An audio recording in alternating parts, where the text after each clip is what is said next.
100s, this is BC. In the 100s, Rome really gets control of the Mediterranean by beating the North Africans in Carthage. In the same year, 146, they get Corinth.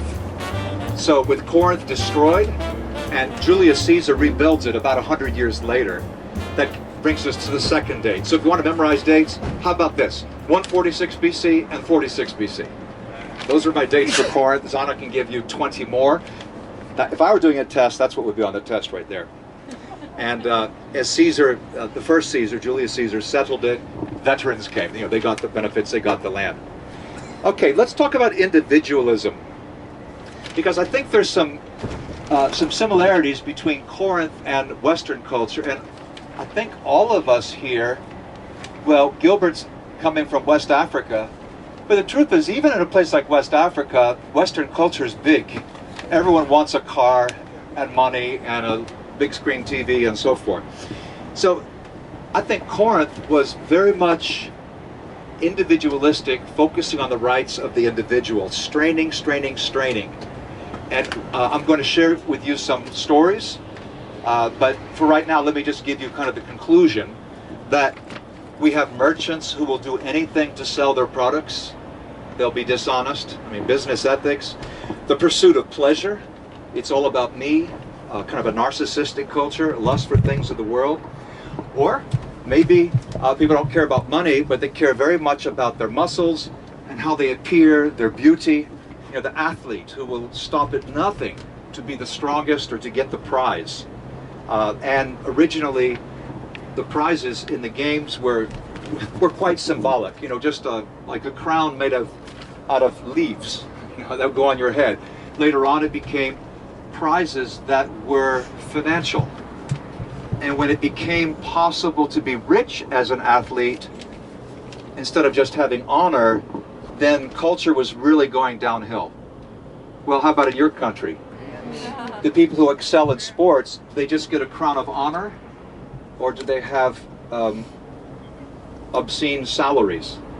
And what does that say about our culture? And where are we compared to the ancient Greeks, or for that matter, the ancient Romans? In this thinking, no one is my superior. I'm the center of the universe. There's no law but my own desires, and there's not a God, just me. Reality is what I make of it. Those were some words I heard from an atheist 2 weeks ago. There is no God, I'm God. It's all about me.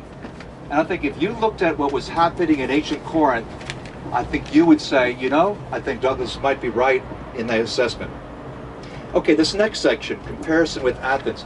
So the primary god over Athens is named Athena. And it's kind of interesting, you know, Athena is a virgin, and Athena is goddess of war and wisdom and all that good stuff.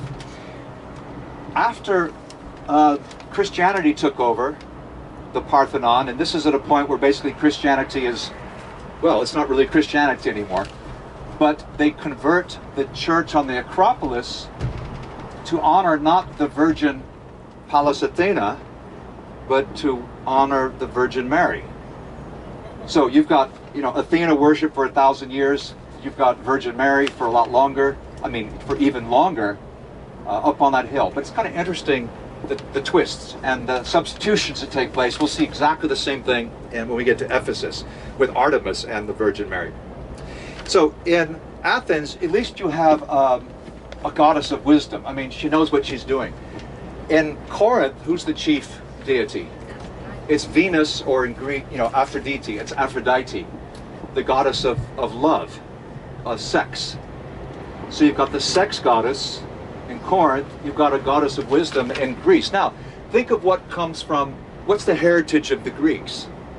And you think of, you could probably name some of them, the geometers, the mathematicians, the philosophers, thinkers. And then you come to Corinth, and Corinth is known for a disease, the Corinthian sickness, which is a venereal disease from all the prostitution. And Corinth is also known for two strangers. One was a philosopher, a cynic. His name is Diogenes. Diogenes, the wandering cynic, the penniless cynic. And the other wanderer Corinth is famous for is the Apostle Paul, the tent maker. That's what Corinth is known for. But what is Athens known for? And maybe you could say Corinthian-style columns. Okay, fine. But with Athens, there's no comparison. What happens when you place wisdom paramount versus if you place sex paramount? It really shows in society. Okay. Next, something about the religions. Of course, we have the gods of Rome, and in Greece. Do you know, like if I say Zeus, do you know that that's Jupiter? You know that? I mean, maybe you learned that in school, but you have all the Greek gods, the Roman gods, the 12 major ones. I was racking my brain trying to think of them. I think I've got them all here. But you had Zeus, who's the king of the gods. Hera is his wife, not that he doesn't have other females, but that's his wife technically. You have Poseidon, so Hera is Juno for the Latins. You have Poseidon or Neptune, god of the sea, and that's very important in Corinth where we're going. I thought of Hephaestus and Hestia, Athena, Ares, who's also Mars, the god of war, Aphrodite, who is also called Venus, Apollo, who is called Apollo in Latin, Hermes, who's Mercury. Remember that funny scene in Acts 14 where Paul and Barnabas are mistaken for Hermes and Zeus? The King James Bible says for Mercury and Jove. You know, Jove or Jupiter, that we should use the Greek because it's Greek. And then you've got Demeter for harvest and Dionysus, the god of wine. So those are the top 12, but they also worshipped religions from Egypt and Palestine, a number of other places. Asclepius, you'll see a lot, the god of healing. There was a very strong belief that if you would pray and you would have faith, that the god Asclepius would appeal to you and you would be miraculously healed. And in these ancient religions, like at Corinth, there's one god who's worshipped as Isis, which is from Egypt. And this cult worships, of course, they worship many gods, but the miracles they focus on in this religion are three: prophecy, tongue speaking, and healing. These were the top three most sought after miracles in these ancient mystery religions. Does that sound like anything today? Have you ever been to a place that is all into prophecy, tongue speaking, and healing? It was happening centuries before. Centuries before. You're going to see the Temple of Apollo. That was already 700 years old when Paul came, which is interesting. If you're trying to remember all these gods, like the top 12, one way you can do it is there are 4 A's and there are 4 H's. D, D, Z, and P. So the H's, there's Ares, Aphrodite, there's Apollo, there's Athena. So you can do the 4 A's, you've got the H's, Hermes, and so forth. If you need that, look it up, okay? Or you can talk to me later. And now, this is the part of my lesson I'm most interested in sharing with you. We're 2/3, but I want to talk about the Corinthian Bible. Now you may say, the Corinthians had a Bible? Well, there were Jews there, and you'll see something that remains of a synagogue of the Hebrews, because there were Jews all over the Mediterranean world. But when I say the Bible, it's not a Bible in that sense. It's kind of let's say it would be a collection of things that in a sense take the place of the Bible. The reason I mention this is I think a lot of times Christians will think about those who haven't heard the word, to use the phrase. You know, what about those who haven't heard? And surely if they're good enough, they'll make it. That is, they'll be saved by works if they're good enough, something like that. And doesn't Paul say in Romans 2:13 that those who do not have the law will still perish without the law? Because they violate their own conscience. It doesn't really give you much hope, Romans 2:13. But let's, as a concession to the sentimental, as a concession to people who might think, well, but surely God is fair and they don't know, they can't be held responsible. I want to give you 4 parts of the Corinthian Bible that say that they are responsible. There are 4 stories. One is Jason and the Argonauts. You've probably heard of this. Or if you've seen a film, you saw skeletons fighting. When I was doing Latin, we had to translate the story of Jason and the Argonauts. Maybe you did that. But Jason was seeking the golden fleece. You know, he's after gold. Think of El Dorado in the New World. He's seeking gold. He gets gold. He gets a huge, obscene amount of gold. He lives in Corinth, where we're going. All these are connected with Corinth. In Corinth, Jason lives in absolute luxury for 10 years. And after that, it's coming out his gills. He's corrupted by it. He cannot appreciate anything good, and he uses it up. He wanders from city to city, lonely and unwanted. And the end of this, you'd say, well, I'd be different if I won the lottery. If I had all this money, you'd probably be no different than anyone else. He's empty. And he's going to kill himself, but before he can do it, he dies by accident. Tragic. The story of Jason, which should tell us something about materialism and coveting and envy. And I think that would be a story that the Corinthians were familiar with. And perhaps Paul, when he taught for 18 months in Corinth, he would have shared about this amazing story. Tantalus. Okay, you've heard the English word. If English is your first language, you've heard the word tantalize. You know, when you're tantalized, oh, I can almost reach it, but I can't reach it. I can taste it, but I cannot have it.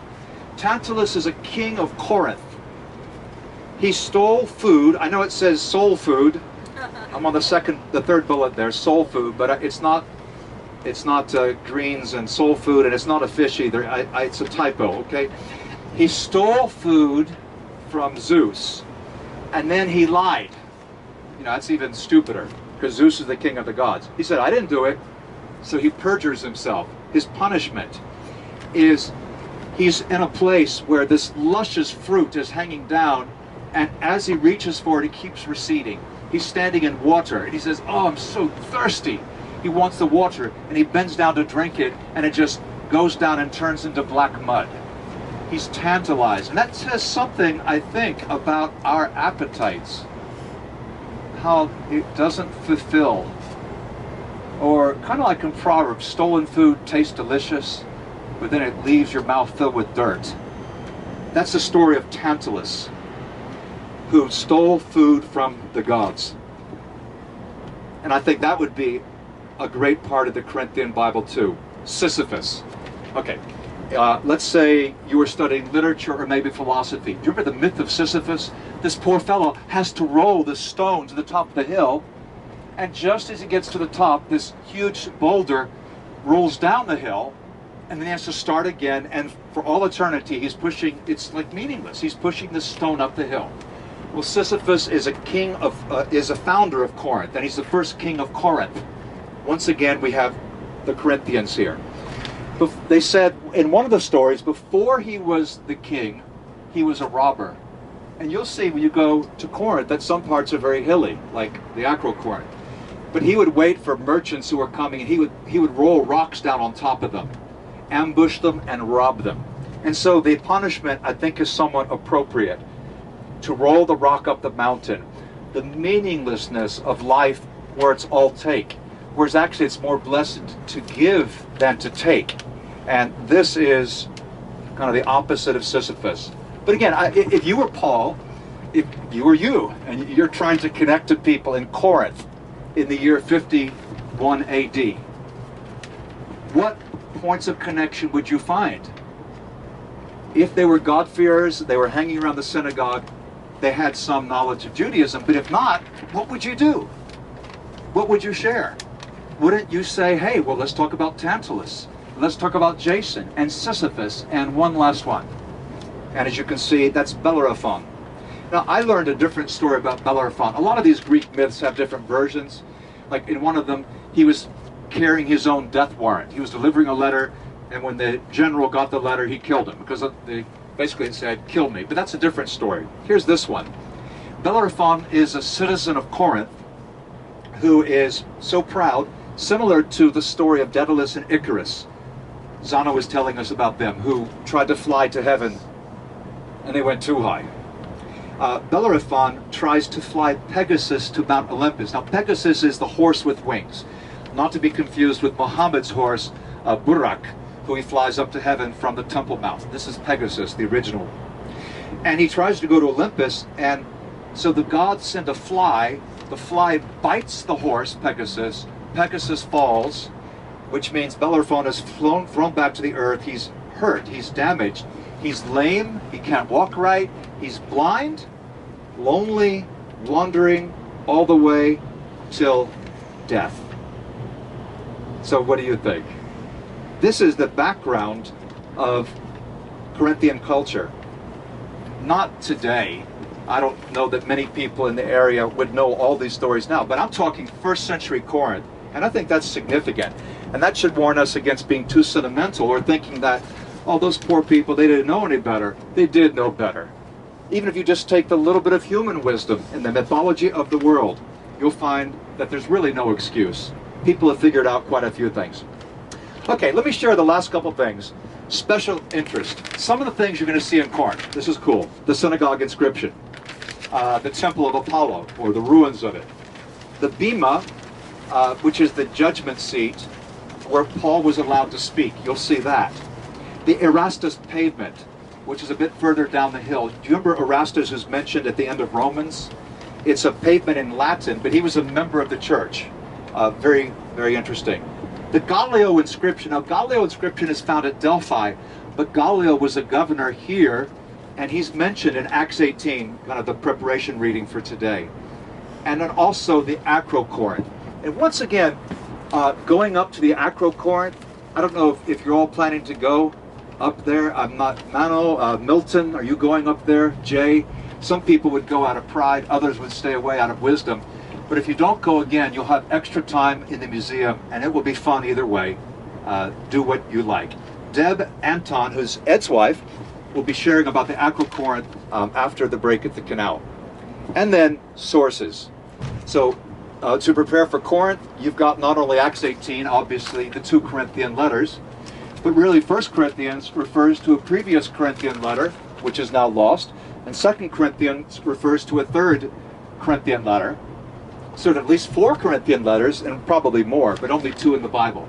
But there's one more really cool one, and I'm going to talk about that in the International Teachers Seminar, the ITS. We'll talk about 1 Clement, which is written 40 years after 1st and 2nd Corinthians, and gives us some great insight into what was really going on in that city. Outside the Bible, it's not just 1 Clement, there are other cool things too. I'll just tell you, if you're not doing the teacher seminar, the one thing that really moves me, it's in chapter 55 of 1 Clement. And it's where Clement talks about some Christians who sell themselves into slavery to ransom others. So I'm standing right here between Bill and Jesse. So Jesse is sold into slavery. Bill says, I want to ransom him. Or maybe Jesse's been kidnapped.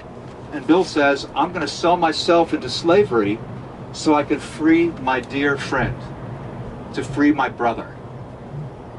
How does that sound? I mean, the early Christians did some amazing things. Some of them sold themselves into slavery to feed the hungry. Well, buy me and we can feed a village, wow, you know, for a few weeks. That's the kind of stuff they did that you'll find in 1 Clement, very worthwhile. So in the teacher seminar, with these 6 extra classes, we'll be delving into these passages, the relevant passages, whereas the study tour you're on now, I think it's going to help you to have a kind of a mental impression. You're going to see in living color places of the Bible, which creates a lifelong memory. And to me, that the advantage of this is that in the future, you can see it. And if you can see it, you can imagine it, then you can believe it. But if you have no mental image, or you're all confused on the map, or who's who, and there's no color, there's no illustration, then I find it's harder to believe. It's hard for me to have faith if I can't imagine what I'm having faith in. So to me, the huge benefit of coming on a tour with this kind of a focus is we can imagine it, we can see it. The teacher seminar will allow us to more accurately interpret the scriptures, to go deeper, and I think almost all the people in the teacher seminar are here today, but we're going to go deeper, and you'll learn how to read and apply these scriptures. And there's still a few spaces if you have interest in that. So those are my thoughts. We're not finished because the last section will be Deb sharing with us about the Acro-Corinth. But does that make sense? Is that okay? I hope it's not too much, but for those of you who took an extra day out, I hope it's not too little. Did you learn something about Corinth that maybe you did not know before? Okay, any question?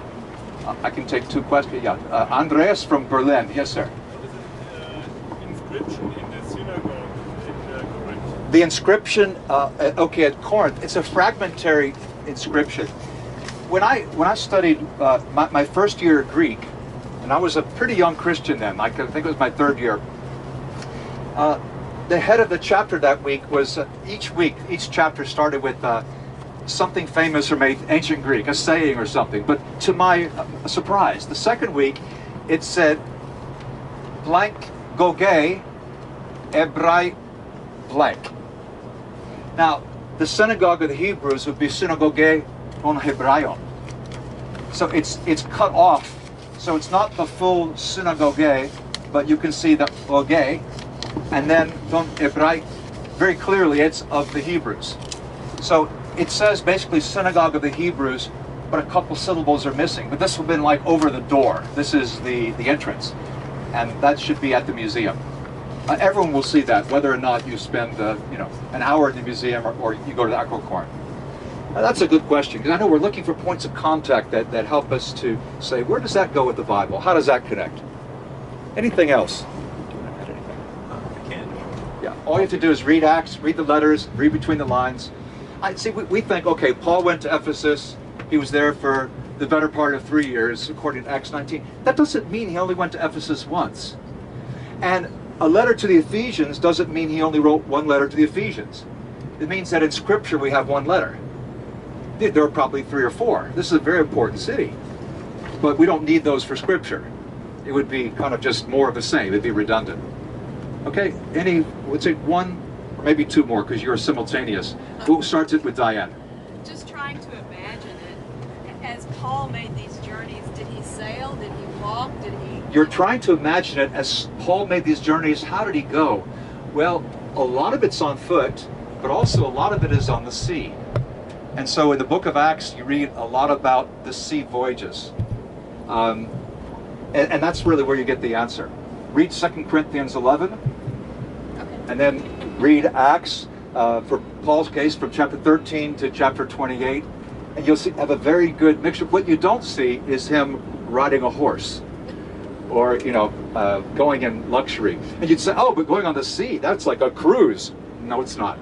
There are no passenger ships at all. If you're going on a boat back then, it's a cargo boat or a slave ship or maybe military.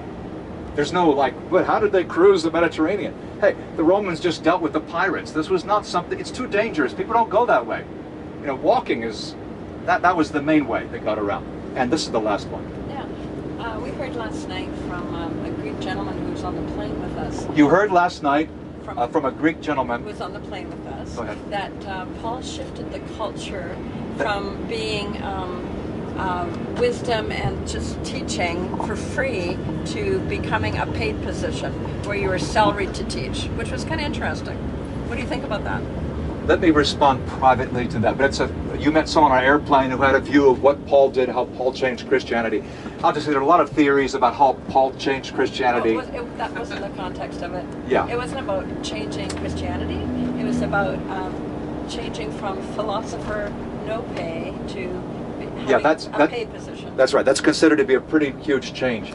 That originally the church workers, the teachers were not paid, and then it was changed to a paid thing. Yeah, it was interesting. It's a severe criticism against Paul and others that unbelievers often bring up. But I don't think it's true, because Jesus is the one who actually said the worker deserves his wages. Jesus, he didn't say that you should get a ton of money, but he said you'll have your financial needs met. This is Matthew 10 and Luke 10. So I think your friend is wrong. That's not Paul, that's Jesus. But even before then, the rabbis were taken care of. So there may be more of a philosophical context to that, but on the biblical side. Okay, Ed's going to add Romans 16. Gaius, who is my host, and to the whole church greets you. Erastus, the city treasurer, or some versions say the city director of public works. Erastus and our brother Quartus greet you. So this is you can clearly see the name Erastus. And then you see where it says Strawit. This is the Right. E-R, Erastus, And this is Latin. No? Proe Delitate, Sua Pecunia Stratis. Right. So he's the one who laid it. So that's a positive identification. So there are about 5 things at Corinth that positively check out with the New Testament. And maybe we'll review that later on the bus. But this is the same man from Romans 16, a guy who occupies a fairly significant position in the Roman government. Not many of them Think of 1 Corinthians 1:26. Think of what you were, brothers, when you were called. Not many were. And he talks about the educated, the highborn, the noble. Not many, but some were. And this guy. It's one of the last paved roads of marble. City gate right behind us.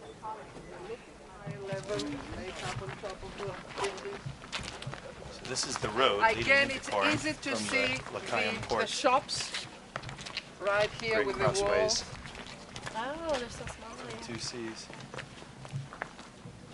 These would have been the walls of the shops.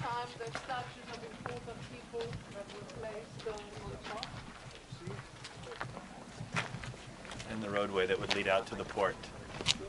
And then behind us, as you entered in, would have been a great grand gate through which chariots could drive.